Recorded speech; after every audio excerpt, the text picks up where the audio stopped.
ఏంటి డాక్టర్, ఏమీ అర్థం కావట్లేదు. ప్రపంచానికి తెలియని ప్రపంచంలోనే అత్యంత ఘోరమైన శిక్షల్లో ఇది ఒకటి. ఈ గంటని ఎన్నో లోహాలతో కలిపి చేశారు. ఎవరినైనా తిరిగేసి దీని కింద సరిగ్గా కట్టికొట్టినట్టయితే దాని నుండి వచ్చే సౌండ్ వల్ల మొదటి గంటకి చెవుల్లో ఇయర్ డ్రమ్స్ పోయి ఏవీ వినపడదు. తర్వాత ఇంకో 2 మూతలకి మెదడులో నరాలు చిట్లి ఇంటర్నల్ బ్లీడింగ్ మొదలై బీపీ నెమ్మదిగా 0 అయి ప్రాణం విలవిల్లాడి చనిపోతారు. మరి కట్టి కొట్టడానికి ఇంతమంది ఎందుకు సార్? నాకు అది అర్థం కావట్లేదు. ఎప్పుడు అక్కడ కట్టి ఉన్నవాడు చనిపోయాడో లేదో అని నిర్ధారించుకోవడానికి నేను ఒక్కనే వచ్చేవాడిని.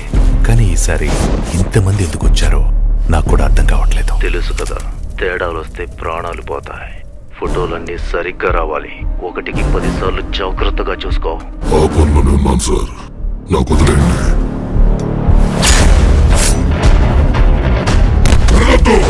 నాకు చిరాకు. ఒక కాపరిపోయినంత మాత్రాన వచ్చిన నష్టం ఏమీ లేదు. ఒళ్ళు దగ్గర పెట్టుకుని మీ పని మీరు కానివ్వండి. జాగ్రత్త.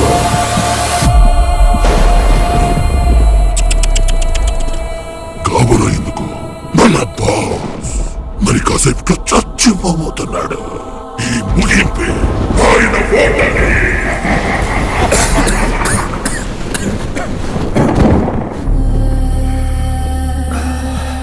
జీవితంలో ఓటమి నొప్పుకున్న క్షణమే నిజమైన ఓటమి.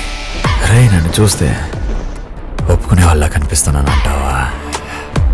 అయినా చావు గురించి మాట్లాడుతున్నావు కదా, నిన్నొకటి అడుగుతా.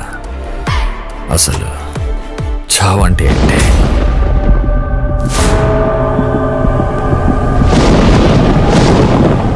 అది నీకు చావకుండానే ఎలా తెలుస్తుంది? త్వరలోనే తెలుసుకుంటా, ప్రామిస్. బాస్ అంటున్నారు, మరి కిందున్నోడు శిక్ష చేయడం ఏంటన్నా? ఎందుకంటే సంస్థ యొక్క నియమాలు అందరికంటే పైనున్నాయి. ఇంతకీ ఎవరన్నా ఆయన? ఒక జంతువు బలం అది కొరికినప్పుడు ఉత్పత్తి అయ్యే శక్తిని బట్టి నిర్ధారించబడతాది. ఒక సాధారణమైన మనిషి కొరికితే చదరపు అంగుళమంత చోటు మీద దాదాపు 150 పౌండ్ల ఫోర్స్ పడుతుంది.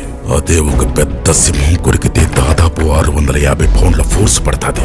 ఎవరికి పూర్తిగా తెలియని ఆ ప్రపంచంలో చాలా శక్తివంతమైన జంతువులే ఉన్నాయి. కానీ ఒక్కడిని మాత్రం వీటన్నిటికన్నా మించి ఈ భూ ప్రపంచం మీద అత్యంత శక్తివంతమైన జంతువుతో పోల్చుతారు. అది కొరికితే అక్షరాల 40,000 పౌండ్ల ఫోర్స్ పడతాది. 40,000 పౌండ్ల అంటే 100 సింహాలు ఒకేసారి కొరికినట్ట? ఏంటన్నది? దాని పేరే మెగా లోడాన్.